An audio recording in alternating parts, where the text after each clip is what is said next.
We focus on history,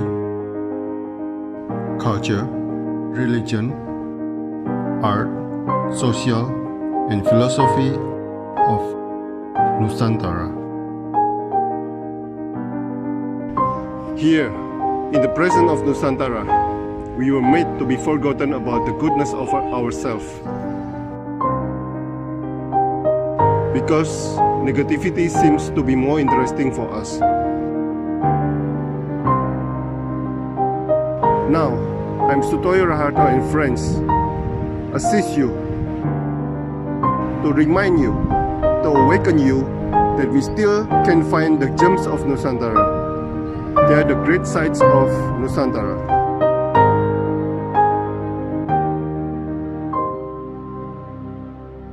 Mas Panji, Anda memotret banyak hal yang sangat luar biasa dan banyak filosofi di dalam potretan-potretan itu karena Anda menulis dan mengartikan dalam caption-caption.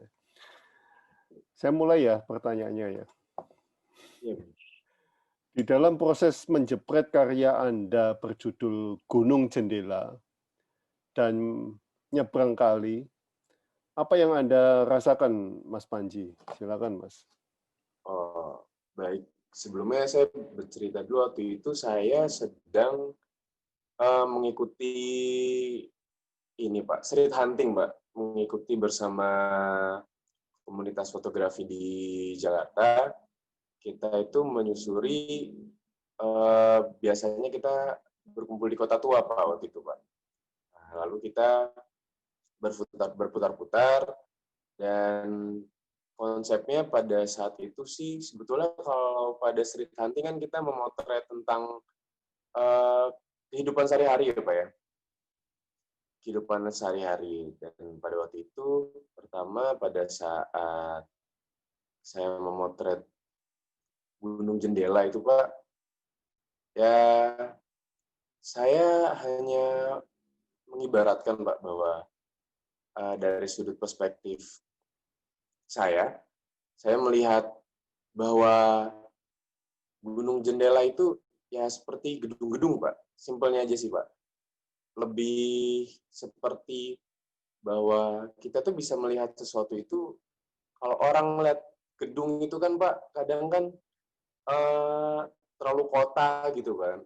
Terlalu seperti beda dengan alam, seperti itu, Pak. Dan bahwa saya tidak fokus pada alam atau kota, tapi saya terfokus pada keindahan, Pak. Jadi pada saat itu saya ingin mengkombinasikan dengan, saya agak miringkan itu, bahwa saya menyambungkan suasana kota dan alam, ya terjadi suatu keindahan, Pak. Seperti itu kalau pada proses Gunung Jendela. Kalau pada proses Nyebrang Kali itu, Pak, itu adalah proses waktu itu, ada suatu daerah di dekat Kota Tua situ, Pak. Jadi kita prosesnya itu menyusuri pinggir kali kecil, Pak. Pinggir kali Ciliwung atau pinggir kali mana, Pak? Saya kurang pasti, Pak. Dan ternyata saya baru pertama kali melihat, Pak, sebagai orang di luar Jakarta. Saya tinggalnya sebelum di Bogor, saya tinggal di Bekasi, Pak. Saya melihat suatu pemandangan baru, Pak. Bahwa ternyata hanya ditempuh jalan kaki, saya bisa melihat juga merasakan suatu perbedaan yang cukup timpang. Dari suasana yang penuh dengan metropolitan, dan lalu berpindah cepat menjadi suasana penuh dengan kesesakan, bahkan mohon maaf boleh saya bilang kotor, padat. Tapi yang lucunya pada saat itu saya sangat merasakan situasi keramah tamahan para masyarakat setempat yang saya bilang padat dan kotor tersebut. Dan terlihat pada situ muka saya sangat menikmati, Pak, bahwa ternyata saya menikmati suatu keindahan lagi, bahwa di dalam ketimpangan yang cukup jauh dari metropolitan itu, saya bisa menikmati keindahan, yaitu keindahan keramat tamahan rakyatnya, dan justru saya semakin senang untuk berkeliling dan menikmati pengetahuan baru, pengalaman baru itu berkumpul di tengah-tengah mereka, Pak. Gitu. Seperti itu, Pak. Dari yang pertama, dari pengalaman saya yang dua foto tersebut. Ironis nggak, Mas? Wah, cukup, Pak. Cukup ironis, namun ada kelebihannya masing-masing, Pak. Pada di tempat metropolitan tersebut, seperti di kota tua itu, saya melihat, oh ya, kotanya seperti ini ya, Pak ya. Namun, ya itulah bagusnya pembangunan. Namun pada saat saya makin masuk ke dalam, Pak, saya ingat banget itu, Pak, saya jalan di pinggir kali yang sangat hitam, sangat bau, dan itu jalan setapak saya pinggir kali itu cuma ada sekitar tidak sampai 40 cm, Pak. Dan saya menapak situ tuh, kanan-kanan saya itu rumah semua. Tapi ya, masyarakat setempat itu sangat-sangat seperti senang, sangat senyum, sangat menerima kita. Biasanya kalau di tempat yang di keramaian tuh kita perlu sangat izin gitu, Pak. Mohon maaf ya, kita mau foto, mohon maaf kita ingin foto, boleh tidak, boleh tidak. Tapi justru di tempat seperti itu malah mereka berbondong-bondong keluar dan oh, Mas foto Mas, foto Mas. Saya bisa menemukan banyak human portrait di sana, Pak. Saya bisa menemukan suatu sisi kemanusiaan di situ yang saya ada menemukan, kalau Bapak lihat juga di situ, ada ibu-ibu memandikan anaknya di baskom, dan ibunya sangat senang, sangat ceria, begitu kehadiran kita. Nah, itu juga keunggulan yang saya lihat dan tidak saya temukan di metropolitan gitu, Pak. Nah, di sini nih saya melihat suatu keindahan, makanya saya bilang berbeda keindahan, dan ironisnya ya tersebut, Pak, ada kedua sisi yang tetap negatif di metropolitannya dan juga di wilayah pembangunan itu yang saya tidak temukan itu di tempat metropolitan yang seakrab, senyaman itu atau pada saat foto-foto itu. Dan juga pada saat di tempat yang kumuh tersebut, ya jelas saya tidak menemukan pembangunan yang baik. Saya justru menemukan suatu tempat, Pak, saya bisa naik tangga sedikit. Itu ternyata saya di pinggir rel kereta, Pak. Jadi saya foto tuh betul-betul di rel kereta, dan sampingnya sini kepala saya, Pak. Kita itu. Jadi kita agak menentang maut itu. Ternyata kita mendapat point of view baru. Dan menurut saya sebetulnya ini tidak cocok, jadi tidak layak jadi suatu tempat tinggal. Tapi ya memang terjadi seperti itu, dan padat penduduk seperti itu, Pak. Ya begitu, Pak. Wow. Akhirnya saya menemukan dari dunia fotografi, menemukan dan melihat dan merasakan hal-hal seperti itu yang mungkin dahulu tuh saya cuma melihat di TV, melihat di koran, majalah, dan dari fotografi ini saya mendapatkan pengalaman yang sangat-sangat berharga seperti itu, Pak. Wow. Ada teman saya yang saya pernah wawancara tentang kampung di Tebet. Oh, baik, Pak. Ya, itu nanti saya forward videonya. Baik, Pak. Beliau ambil S3 dan melukis wanita-wanita yang ada di Tebet. Wanita-wanita papa yang ada di Tebet itu. Sangat interesting. Semua hasil jepretannya dilukis untuk disertasi S3. Wah, Ya. sedikit. Mungkin bisa dilukis sama Mas Panji. Wah, saya memang menggambar, cuma tidak begitu fokus, Pak. Jadi fotonya dan lukisannya sangat match. Lukisannya sangat realis, ya. Dan itu dijelaskan di disertasi S3. Forward. Saya. 2 kali Anda menjepret objek kera di dalam kandang. Yang satu berjudul Let Me Free dan yang satu berjudul Jailed. Ada foto kera yang lain lagi nggak, Mas Panji? Foto kera sih sebetulnya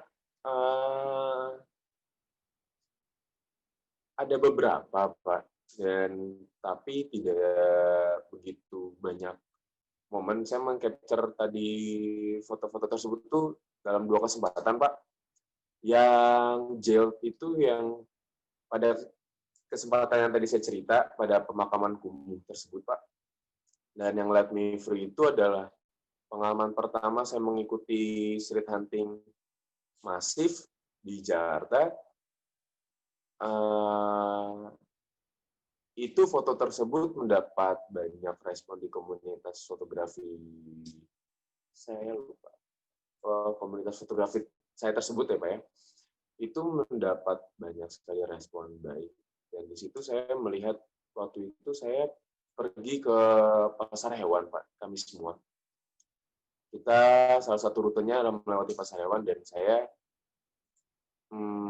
menyempatkan untuk memfoto kera tersebut. Itu anak kera, Pak. Sangat kecil. Dan yang saya dalami, jujur waktu itu saya bisa dibilang agak tersayat hati saya. Bahkan kalau misalkan saya ada uang, saya mau beli kera tersebut. Kera itu, saya mungkin kan kalau foto itu kan menunggu momen yang tepat ya, Pak. Orang itu akan menahan beberapa, tunggu sampai momen yang tepat dan akhirnya menjepret. Sedangkan anak kera tersebut tidak, Pak. Anak kera tersebut hanya fokus menatap saya, menatap lensa saya. Bahkan sebelum saya menodongkan lensa saya, dia sudah menatap saya terus. Posisinya sama.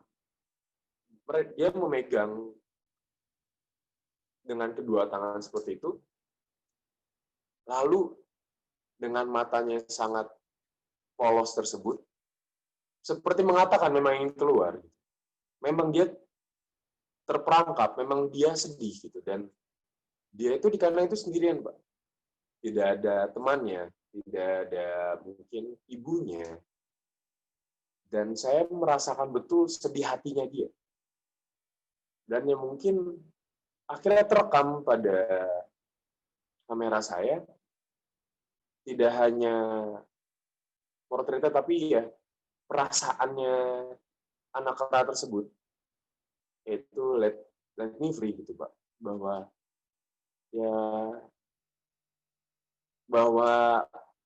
ada rasa kalau dia itu ingin bebas, kalau dia ingin bersosialisasi, bahwa dia ingin kembali gitu Pak.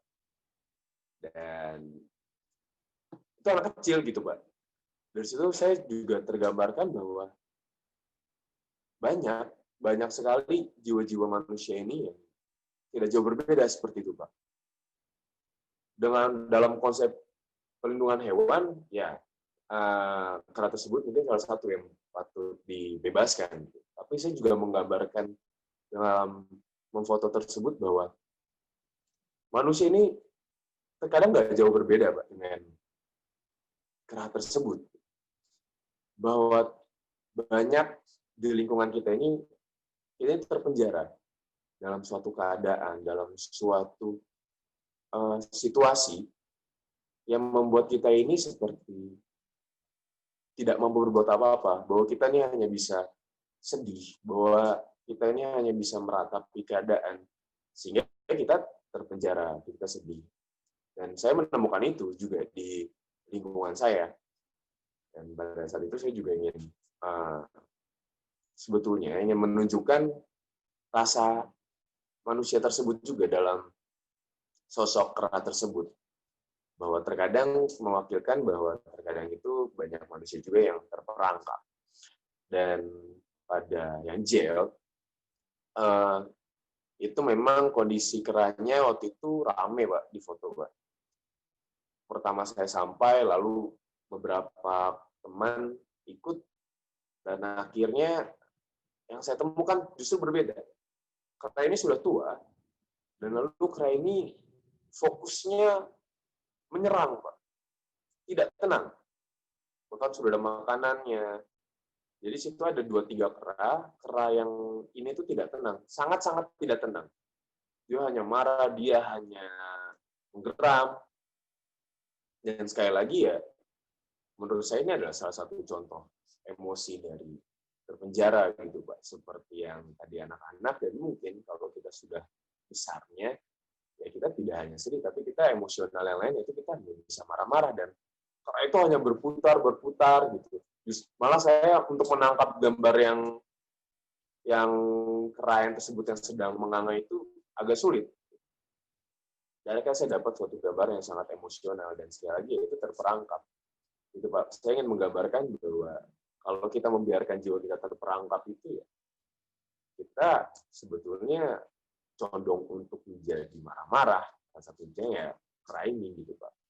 Makanya kera ini pantas untuk dibebaskan, begitu juga manusia dengan jiwanya menentukan jati dirinya, begitu juga Pak. Itu yang dari saya ingin gambarkan dari foto tersebut. Tapi kadang manusia sendiri yang memenjarakan dirinya sendiri, Mas. Ya, betul, Pak. Betul. Makanya saya mensituasikannya bahwa ya kalau kalian itu sudah sedih-sedih, kalau kalian sudah marah-marah, ya sebetulnya kalian ini lagi seperti kata Bapak memenjarakan dirinya sendiri gitu, Pak. Oke. Sampai kapan? Anda menulis sampai kapan? Terkadang bukan soal kurang bekerja keras, tapi karena tak punya pilihan. Apa yang Anda lihat di foto ini, Mas Panji? Kata orang, hidup itu pilihan. Menurut Anda bagaimana? Ini membicarakan foto seorang pemulung ya, kalau nggak salah ya. Ya, betul, Pak. Ya. Anda menulis sampai kapan? Ya, betul, Pak. Jadi yang itu terjadi, saya potret itu waktu street hunting juga, Pak, bersama teman-teman. Cuman hanya saya yang memotret foto tersebut, saya tertarik. Dari pertama saya melihat ini, tidak hanya pemulung yang sedang istirahat, itulah saya tanda kutip tersebut, Pak. Tapi terlihat pemulung yang sedang meratapi sampai kapan. Betul-betul ya dia meratapi gitu Pak, sambil merenung ke bawah gitu. Dan saya justru tidak tahu apakah dia istirahat, apakah dia tidur, apakah hanya dia merenung. Tapi terlintas di saya itu sampai kapan, sampai saya muter di depan dia sama saya tidak bergerak gitu Pak, dengan posisi karungnya di sampingnya dia. Lalu akhirnya saya resapi, akhirnya saya mendapatkan artinya pada caption tersebut, Pak. Yaitu saya menggambarkan terkadang bukan kurang bekerja keras, tetapi tidak punya pilihan, Pak. Nah, di sini tuh saya memahami, Pak, bahwa pemulung tersebut pasti bekerja keras, sangat bekerja keras gitu. Namun dia masih sedih, Pak. Dia masih merenung sampai kapan. Bahwa seperti yang dilakukannya dalam bekerja keras ini tidak sesuai. Lalu saya pikirkan lagi, mengapa? Mungkin saya berpikir bahwa, sekarang sudah zaman, mungkin kalau cari kerja itu masih zaman gadget sekarang ini kan Pak, agak lebih mudah gitu kan Pak, komunikasi lebih gampang. Tapi dia nggak punya gitu Pak. Terus saya berpikir lagi, banyak orang bilang jadi pengusaha atau jadi pekerja yang sukses karirnya, butuh link, butuh koneksi. Lalu saya pikir kembali, sejauh apa pemulung ini punya koneksi? Akhirnya saya memahami bahwa mungkin di dunia ini manusia-manusia ini ada tahapnya masing-masing, ada batasnya masing-masing sampai mana. Sehingga saya meyakini bahwa memang manusia ini memang kodratnya untuk saling tolong-menolong, Pak. Bahwa kodratnya ini saling membantu, Pak. Ya contoh simpelnya saya berpikir pengusaha itu pasti sukses. Katanya paling enak, Pak. Jangan kerja. Ya tapi kalau tidak ada pekerja, tidak ada pengusaha tersebut, gitu, Pak. Nah, saya berpikir bahwa berarti memang ada yang batas itu sampai pekerja, gitu, Pak. Tidak semua orang jadi pengusaha, gitu. Nah, maksud saya menulis caption tersebut, sebetulnya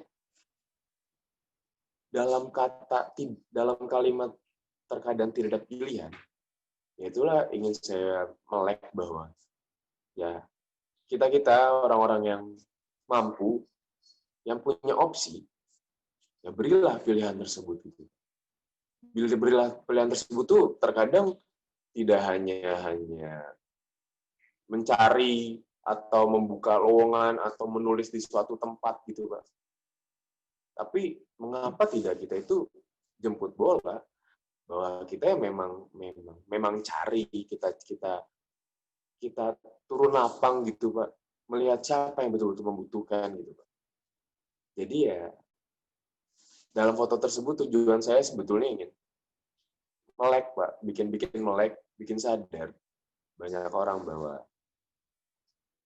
kadang itu kalau ngelihat orang banyak masih yang susah itu mereka udah kerja keras. Yang kurang satu, uluran tangan kita, uluran tangan orang-orang yang bisa gitu. Karena banyak orang yang seberuntung orang yang mampu gitu, Pak. Ya, mereka tinggal diulurin tangan dan mereka siap untuk bekerja lebih keras lagi. Karena mereka sudah terbiasa bekerja keras. Begitu, Pak. Dari caption saya tersebut. Oke. Anda menulis tak mengenal batu di hadapannya. Ia hanya mengalir melewatinya. Ini foto air mancur. Air terjun. Ya, Terjun, Pak. air terjun. Di Apa yang Anda daerah pelajari dari sifat air ini, Mas Panji? ini, Pak. Air itu menurut saya, Pak, yang saya pelajari sifatnya itu berserah, Pak. Berserah dalam arti itu bukan pasrah, Pak, tapi berserah itu melakukan yang sebaiknya mereka. Gitu. Nah, mereka banyak rintangan, tapi mereka tetap mengalir. Gitu. Nah, tapi yang lebih saya dalami lagi bahwa air itu fokus, Pak. Kalau seperti konteksnya air terjun tersebut, Pak, air yang mengalir, air itu sudah tahu harapannya mereka itu, cita-cita mereka, tujuannya mereka sampai pada laut seperti itu. Nah, dari sampai pada laut itu ya mereka fokus gitu, Pak. Mereka tetap mengalir, mereka nggak berhenti gitu, Pak. Mereka terus mengalir, ada rintangan seperti apa, mereka mengalir. Kalau ada yang menghambat mereka, dia hanya stuck sebentar, Pak, berhenti sebentar, lalu dia naik, lalu turun lagi gitu, Pak. Dari situ saya belajar bahwa terkadang ini semangat kita perlu seperti semangatnya air gitu, Pak. Bahwa terkadang itu manusia itu terlalu fokus sama rintangan, terlalu fokus pada kesulitan, lalu menyerah pada kemampuan diri, yang sehingga mereka itu tidak mau atau malas atau capek. Karena terlalu capek, manusia ini banyak yang akhirnya pasrah gitu, Pak. Dengan kemampuannya segini dia nggak mau meningkatkan kemampuannya lagi seperti air yang berhenti lalu dia naik gitu, Pak. Ya padahal kalau kita fokus pada tujuannya, kita fokus pada harapannya, kita bisa menggali lebih dalam bahwa kita ini menjadi seperti apa ya, yang cocok, yang bahagia, yang tepat situasi kondisinya, suasananya untuk kita seperti apa. Ya, saya yakin kita ini bisa selancar air, Pak. Kita bisa melakukan bekerja keras itu dengan baik, dengan semangat, nggak fokus pada capeknya, lalu kita melewati tingkat-tingkat berikutnya sampai pada situasi tepatnya kita, Pak. Itu yang saya pelajari dari air, Pak. Bahwa saya ingin selancar air gitu, Pak. Jalan gitu, Pak. Semangat saya gitu, Pak. Wow. Saya belajar banyak hari ini. Gue masih banyak ngomongnya saya, Pak. Oke. Anda menulis masih banyak keindahan yang belum kamu temui. Kenali dan cintai. Keindahan di mana ini, Mas? Oh, itu ada di Pelabuhan Ratu, Pak, di kawasan wisata Geopark Ciletu, Pak. Nah, itu adalah salah satu pemandangan di perjalanan ya, Pak. Antara, saya lupa air terjun mana, tapi lagi air terjun ke satu air terjun yang lain, itu betul-betul pemandangan di pinggir jalan ya, Pak. Nah, lalu saya akhirnya menyempatkan diri berhenti, lalu saya memfoto tersebut, Pak. Itu keindahannya. Saya lihat kan banyak tambak, kalau tidak salah itu, Pak ya. Akhirnya saya memotret bahwa itu keindahan itu, Pak. Atau bahkan ada tambak-tambak tersebut tuh yang buatan manusia itu seperti keindahan alam buat saya. Dan lalu ini bicara caption-nya juga, Pak, atau tempatnya saja, Pak? Terserah. Sebetulnya bicara caption itu tidak jauh beda sama seperti kita membahas tadi soal Pra dan banyak orang yang memenjarakan diri sendiri dan tentang terkadang kita merasa sulit mencapai tujuan kita, Pak. Bahwa sebetulnya itu yang harus kita pahami banyak betul, Pak, keindahan yang belum kita lihat.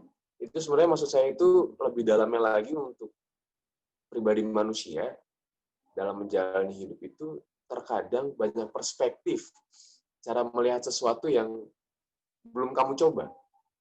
Terkadang kita itu terlalu fokus pada perspektif kita sendiri, Pak. Kadang orang kan membuat moto, mengklaim dirinya, saya itu seperti ini. Tok, gitu, Pak. Sehingga sebetulnya membuat dia itu tidak banyak belajar bahwa ternyata lebih banyak yang lebih menyenangkan, lebih cocok, lebih dapat menjelaskan banyak hal. Terkadang manusia itu terpentok bahwa ya udah, indahnya saya kayak gitu, Pak. Tapi nggak mau coba yang lain, padahal masih muda, padahal masih banyak waktu, gitu, Pak. Yang sehingga membuat saya, kalau seseorang itu sudah tidak fleksibel, Pak, mematokkan diri sendiri, justru membanyakan masalah di diri dia, gitu, Pak. Justru biasanya terkadang terhambat pada suatu kesedihan, suatu kesesakan yang akhirnya mereka hanya ya udah lari aja, gitu, Pak. Nah, kebetulan pada saat pengambilan foto tersebut, Pak, saya lagi dirundung masalah waktu itu, Pak. Dan saya foto tersebut, saya jadi semangat lagi, Pak. Oh, mungkin perspektif ada yang saya belum temui, gitu, Pak. Akhirnya menjadi saya semangat lagi waktu itu, Pak. Ya, itu seperti Indonesia sebetulnya. Negeri kita terlalu indah sampai kita melewatkan keindahan-keindahan itu. Betul, sangat indah, betul, Pak. Banyak Ya. orang itu, teman-teman saya, Pak, ini fokus sama pekerjaan, terlalu fokus gitu, Pak. Terkadang saya ajak main, yuk, rehat sebentar, kita lihat, tengok sedikit ini. Jadi kita cuma ada waktu sedikit, kita bisa melihat apa, terus sebenarnya fokusnya buat apa, gitu. Pentingan saya tuh buat karir. Tapi menurut saya, ya kalau kita dirundung stres itu, Pak, terus-terusan, nggak berusaha melihat keindahan Indonesia, wah, sangat sayang gitu, Pak, tinggal di Indonesia sebetulnya, Pak. Sangat sayang gitu. It's true. Ya, benar sekali. Oke, terima kasih Mas Panji atas waktunya, atas pengetahuannya. It's great Wah, saya pleasure. kesempatan ini juga, Pak. Thank you banget. Ini dalam banget ini pelajarannya. Saya mendalami banyak dari beberapa di channel YouTube Bapak. Itu sangat membukakan pikiran saya dan saya sangat senang, Pak. Saya melihat keragaman dan Bapak mewawancari banyak sudut pandang itu, Pak, dan profesi itu sangat-sangat saya terhibur dan apa ya, Pak ya, terpenuhi lah kebutuhan saya, Pak, yang belum sempat saya capai gitu, Pak, untuk mengenal mereka dan akhirnya menurut Bapak saya bisa mengenal dan mengetahui dan mendalami seperti